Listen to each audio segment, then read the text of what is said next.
साहस सरोकार। नमस्कार, मैं हूं अर्चना, आप देख रहे हैं प्राइम टीवी। वक्त हो गया है बड़ी खबर का। बता दें कि लगातार बढ़ रहे पॉल्यूशन और ठंड के बीच लोगों को एक बार फिर सांस लेने में तकलीफ होने लगी है। हर साल की तरह इस साल भी अस्पतालों में स्वास्थ्य संबंधी मरीजों की संख्या बढ़ती दिखाई दे रही है। इसी पर हमारे संवाददाता ने जिले के बेहतरीन चेस्ट डॉक्टर में शुमार डॉक्टर के.एस. मिश्र से खास बातचीत की। चलिए सुनाते हैं आपको उनकी बातचीत के कुछ खास अंश।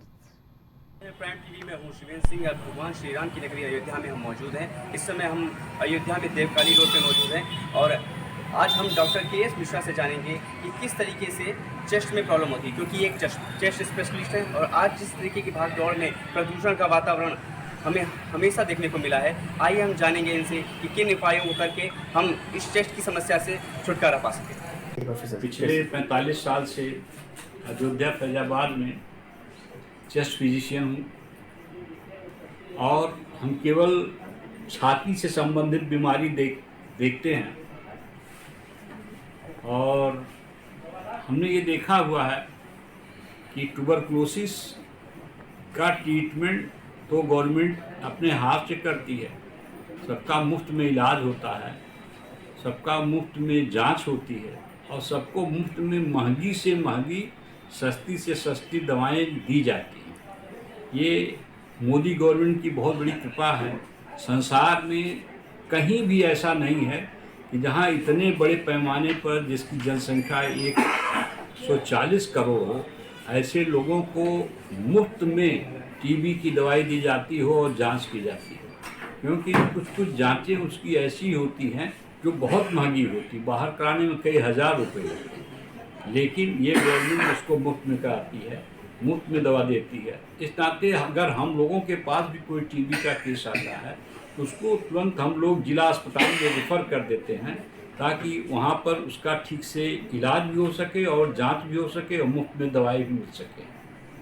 जो दूसरी बीमारी सबसे ज़्यादा है वो है प्रदूषण की। प्रदूषण से क्या होता है कि आदमी को खांसी आती है, खांसी के साथ साथ धीरे धीरे सांस फूलती है और सांस इतना ज़्यादा फूलती है कि आदमी 2-4 कदम भी नहीं चल सकता है। ऐसी स्थिति में ये बीमारी जो प्रदूषण के नाते है, वो प्रदूषण आपका इंडोर हो सकता, आउटडोर हो सकता।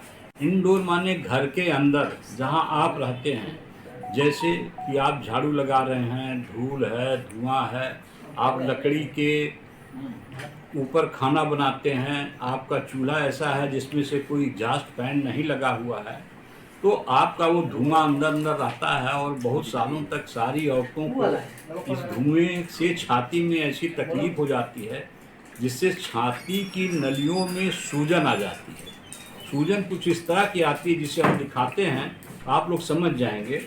ये पहले ये नॉर्मल उसका है डायमीटर, जो सांस की नलियां हैं, लेकिन जिसको सांस फूलने की बीमारी होती है उसका डायमीटर घट जाता है, सकरी हो जाती हैं, इसके अंदर सूजन आ जाती है, इसके अंदर बलगम भर जाता है, उससे और सकरी होती है, न सांस आती है न सांस जाती है।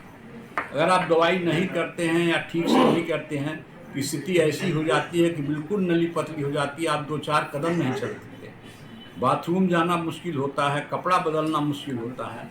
ये बड़ी भयानक कंडीशन होती है। इसमें बचाव करना बहुत ज़रूरी होता है। इसमें तमाम दवाएं भी आती हैं, लेकिन जो सबसे इम्पॉर्टेंट दवाई है वो ये है कि हमको इंडोर आउटडोर पोल्यूशन बचाना है। जैसे दिल्ली में, हरियाणा में, पंजाब में पराली जला दी जाती है। पराली से क्या होता, पूरा दिल्ली खांस रही है, पूरी दिल्ली करा रही है, सबको सांस लेने की दिक्कत हो गई है। तो अगर समय रहते इस पर किसानों ने, गवर्नमेंट ने और जनरल पब्लिक ने ध्यान नहीं दिया, तो एक दिन ऐसा होगा कि हर आदमी की सांस फूलेगी और उसका कोई इलाज नहीं है।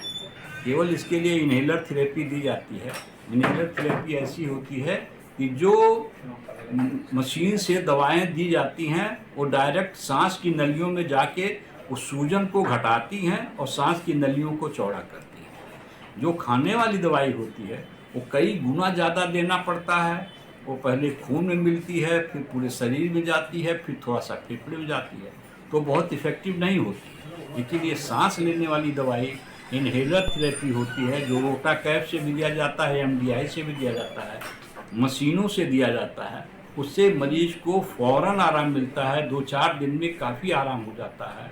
ज़रूरत पड़ने पर जो नहीं ले सकता उसको नेबुलाइजर दिया जाता है। और बाद की पोजीशन में आदमी को हमेशा ऑक्सीजन पर रहना पड़ता है, 16 से 18 घंटा ऑक्सीजन पर रहना पड़ता है, फिजियोथेरेपी करना पड़ता है, रिहेबिलिटेशन करना पड़ता है। यहाँ तक कि लंग का थोड़ा सा एक बुलेक्टमी बोलते हैं, लंग का ऑपरेशन भी करना पड़ता है। उसमें लंग का जो बेकार पोर्शन होता है एक उसको काट के निकाल दिया जाता है। ये ऑपरेशन वाला प्रोसीजर होता है। मरीज को हमेशा दवा लेना चाहिए, डॉक्टर के संपर्क में रहना चाहिए और इनडोर आउटडोर पोल्यूशन जो भी है उससे बचत करना बहुत ज़रूरी है। इसमें बचाव ही है। जैसे रेलगाड़ी के स्टेशन पर लिखा रहता है कि सावधानी हटी दुर्घटना घटी, उसी तरह से आपने इनहेलर थेरेपी बंद किया, आपकी तकलीफ बढ़ी। आप धूल धक्कर धुआं में गए, तकलीफ बढ़ी। होली दिवाली ये तो बड़ी छोटी बात है।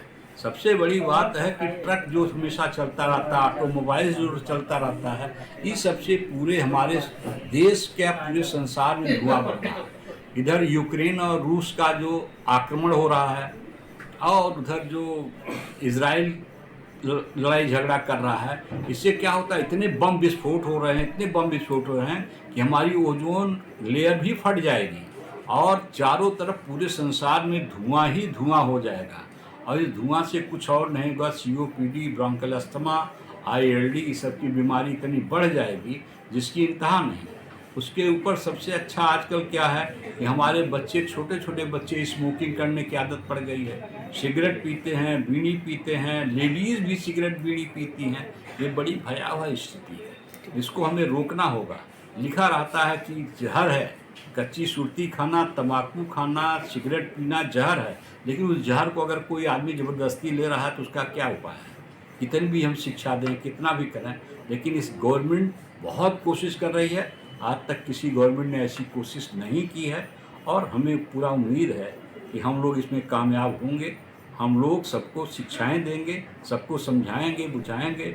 और हमारे मीडिया वाले आज हमारे पास आए हैं, इनका मैं बहुत बहुत धन्यवाद करता हूं और इनका अभिनंदन करता हूं कि हमारी बात बहुतों तक पहुंचाने की कृपा करेंगे।